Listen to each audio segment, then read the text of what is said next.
حدیث نمبر 304 304 عن عروة عن عمر بن الخطاب رضي الله عنه جمع الناس على قيام شهر رمضان الرجال على أبي بن كعب. حضرت عروہ روایت کرتے ہیں، وہ کہتے ہیں کہ حضرت سیدنا عمر بن الخطاب رضی اللہ تعالی عنہ نے لوگ کو رمضان کے مہینے میں سارے مردانے کو ابی بن کعب رضی اللہ تعالی عنہ کی امامت میں جمع فرما دیا. والنساء علی سلیمان بن ابی حثمہ، اور ساری خواتین کو سلیمان بن ابی حثمہ پر جمع کر دیا. یعنی دو جماعتیں بنا دیے تھے حضرت سیدنا عمر بن خطاب رضی اللہ تعالیٰ عنہ.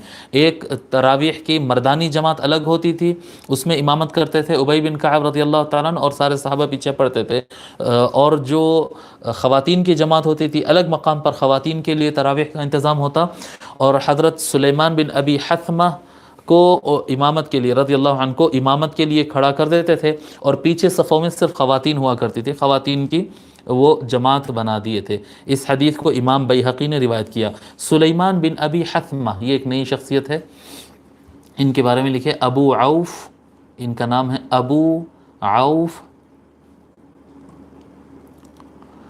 سلیمان، ابو عوف سلیمان بن عدی